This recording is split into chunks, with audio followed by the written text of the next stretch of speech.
This week, since I have been out of my own place, house sitting for a friend who has gone overseas, house sitting with uh, his dog, Bruce, I haven't been watching a lot of movies because I don't Hmm. have my stick set up. So, Right. I can't downgrade, so I decided to watch telly Yeah. because I don't need to have a great surround sound system to watch television.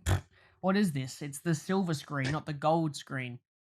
So I watched Yellowstone. Not all of it, about a season and a half. So I'm halfway through season 2 at the moment, and I can totally understand the success. And I knew I was going to like it because it is Tyler Sheridan who writes it, Hmm. and they're absolutely wicked when it comes to writing in just general. All of their films that they have done is just some of my favorites of recent memory in terms of suspense and just it's just really good dialogue. Mainly the tension building is absolutely wicked, and same Hmm. thing here with Yellowstone.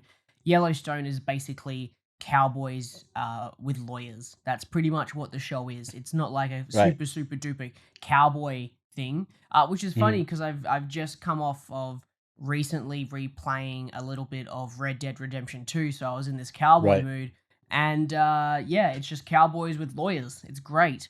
But Cool. other than that, I've been keeping my way through Supernatural, and I watched episode 1 of Copenhagen Cowboy, which was Ooh, a yes. interesting opening movie, opening episode, I should say. Forgive me, not opening movie.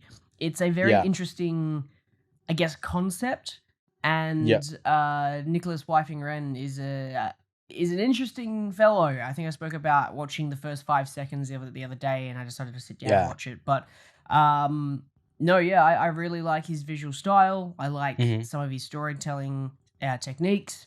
But more importantly, I just like weird shit, and it's definitely got Certainly that down delivers that. packed. So, Yes. oh god. So no, yeah, I'm Yeah. sitting my way through that one as well. Hmm. But funnily enough, there's a movie on your uh what you've been watching that I'd like to ask you about because Yeah. I just want this guy's comeback to Korea to come Uh, come back. I just yeah. said come back to Korea to come back. That makes no sense. Mm. FYI, I'm a little bit hungover. I am after uh, All good. a comeback story because his recent films have not been too good. I'm talking about Guy Yeah. Ritchie here. You are talking. Yes. They haven't been to the same level as Snatch, Lock, Stock. His previous films. I mean, Hmm. as much as I didn't like The Gentleman when it came out many years ago, I've kind of grown to enjoy it a bit more.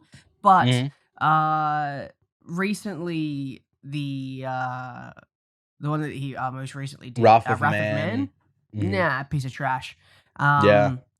But no, Ewan, do you want to start off with Yeah.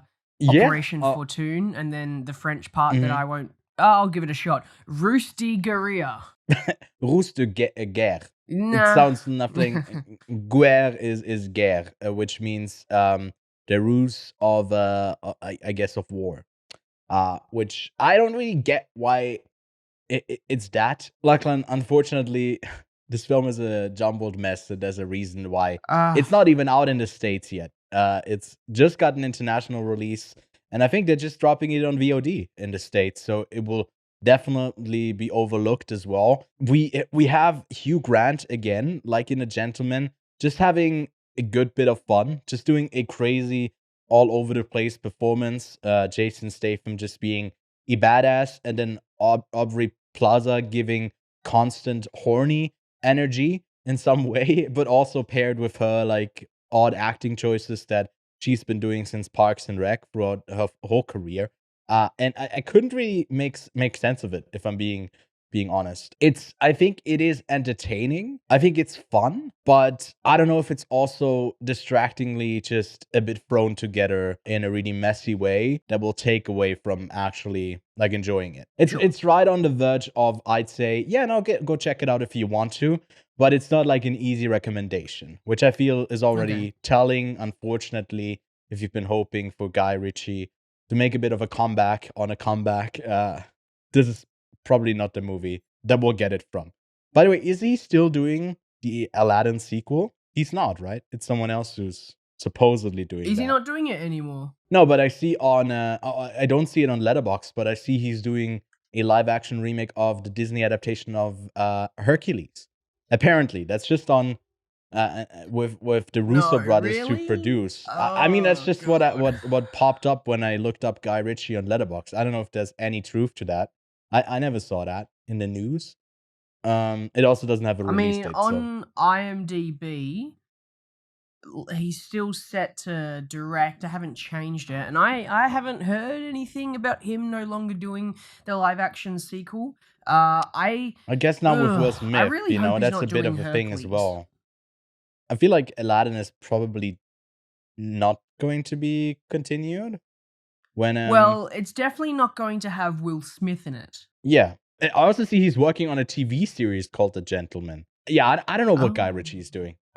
It's a bit odd. The Mystery of Ungentlemanly Warfare. I don't know what he has with these long titles. I think that also Operation Fortune Ruse de Guerre is not a great movie title. They're gonna chop that up, especially internationally for the distribution, and just make a completely different title out of it. Because with the American audiences, you gotta make something that they can actually pronounce, or even the Australian ones, you know. But yeah, a bit disappointing. What do you mean? Did you not just hear me pronounce it beforehand?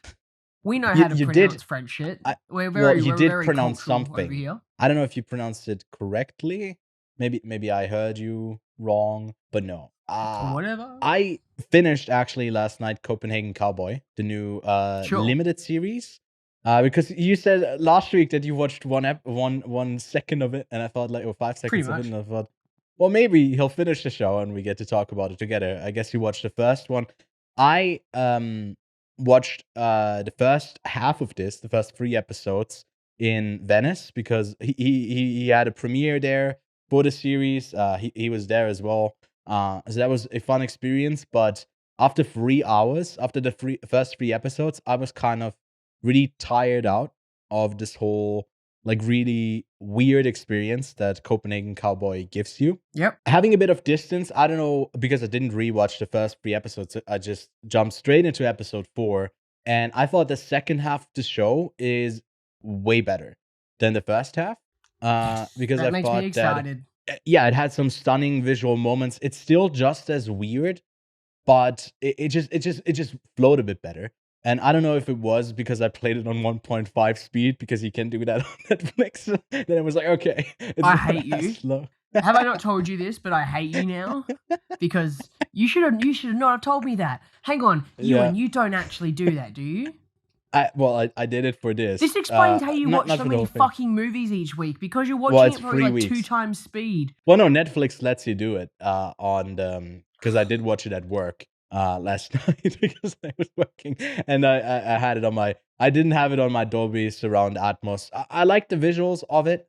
I didn't really like the performances, like from the lead. It didn't really give me much, if I'm being honest. But it's weird enough that the people who are gonna finish this whole show are probably gonna like it as well. But a bunch of people will not get past episode 1. But yeah, it gets like progressively a bit less weird, but more visually interesting. That's how I describe It's it. a show that you're probably not going to be able to recommend to people. It's No. just going to be a show that they're going to have to stumble upon themselves. Exactly. So that's probably why the last time we mentioned it is when you finish it and you share your thoughts on it. But I was thinking, let's do like a separate review for it. And I was like, well, who would it be for?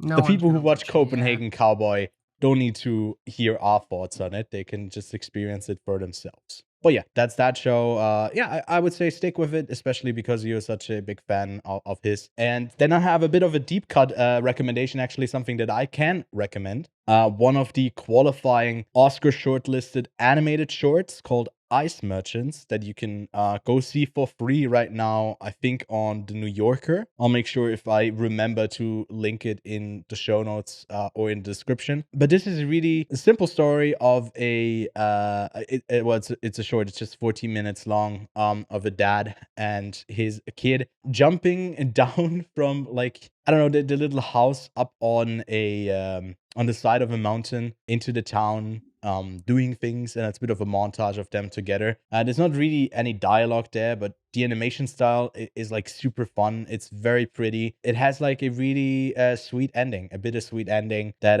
yeah, left me almost with a tear as well. So it's a sweet little animated story that's currently, if I had to pick it, it's I think also the only film I've seen probably that is shortlisted from the animated section, but definitely give it the Oscar. It's a great one. So go check that out. Got one more thing from 2023. If you've been wondering what Gerard Butler has been up to, other than, I don't know, Olympus That's not a has question you should fallen. ask yourself. No, I mean, I just realized that he's Scottish, and I was like, hell yeah, solidarity.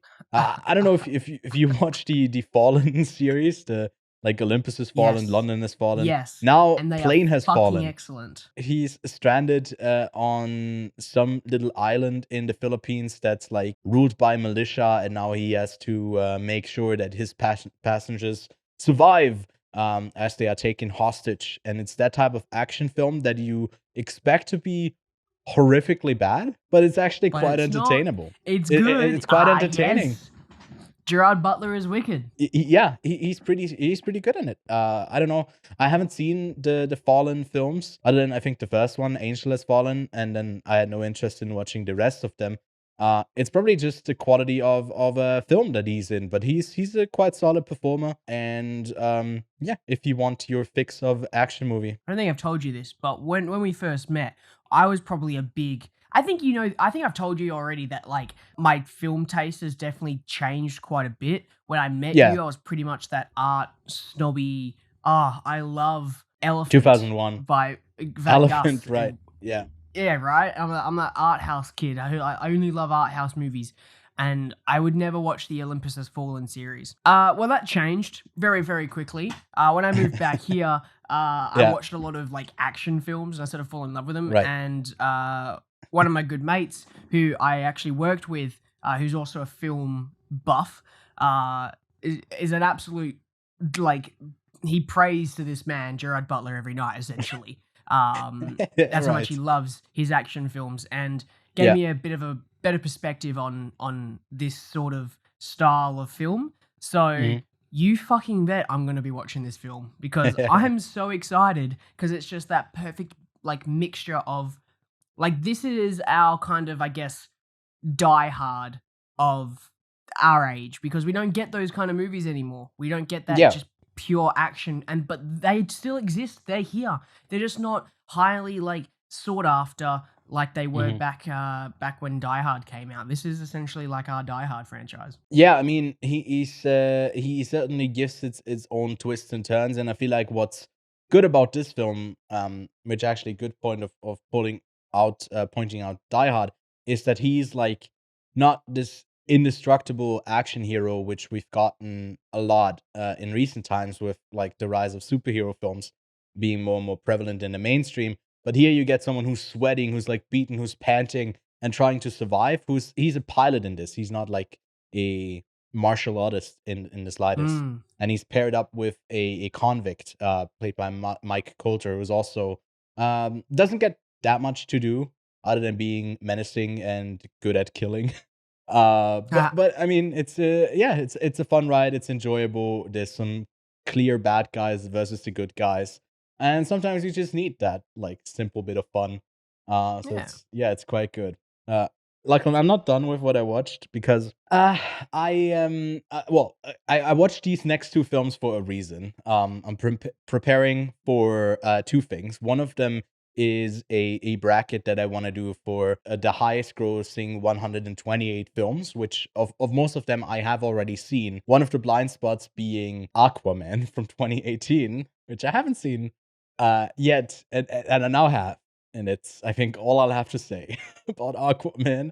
What you should say is that it revolutionized underwater filming way more than what Avatar: Way of the Water did. Dude, I thought, okay, so when they go to Atlantis, I thought it's a very colorful film, right? Overall, it's very like colorful, quite cartoony. But compared to like the most recent Black Panther, and obviously it doesn't hold like it doesn't come close to Avatar 2, but Yeah. it's so much better than what they did in Black Panther. It's crazy how this film has attracted so many big talent names. Like James Wan Yeah, definitely was able to get some big names, especially Willem Dafoe. That was the biggest one where I was like, I how'd mean, they get Willem Dafoe in he this film? tries. No, I think he tries these things, He does. and he just goes for it. And I feel like that's why, like, he's great, because you'll see him in something where he's like, you just pointed out that you like, you switched up and are now more of an action guy other than Arthas, but he does like whatever he thinks is Whoa, don't probably you dare interesting to him. categorize me as just the action guy. No, no, no, no, no, You're the no, no. action, I'm a bit because of I'm the clear everything now. Arthas guy. Okay, okay. You're no, well, You're okay, you the can be the Willem clear Hatter. Dafoe. I'm the Star You're Wars the Willem guy. Dafoe of the podcast. You do a I'm bit the of Willem Dafoe everything. Star Wars guy. I like that. I'd love to see him as like some Star Wars villain. I think he'd be great. Regardless, Aquaman has I counted 4 times where they're just talking, and then 2 people are talking, and someone just bursts into the room, and I think it's the funniest film I've seen like in quite a while. That's like unintentionally funny. Uh, it is hilarious. I had a great time with it. So that's Aquaman. And then for an upcoming for favorites series, I'm trying to put together like a list for me, a watch list of romance films that I haven't seen, and I think are gonna appear on some people's lists. So I'm already the precautionary tale of I don't know, managing my time, knocking those out, and I've heard a lot of people say great things about Sing Street from 2016, about a boy in Dublin who's growing up in the 80s, who wants to escape and create music, and it's a really great film. It's a really charming film. Wouldn't say it's one of my favorite romance films or coming of age films, but certainly worth checking out. But that's all I've been watching, Lachlan. Cool.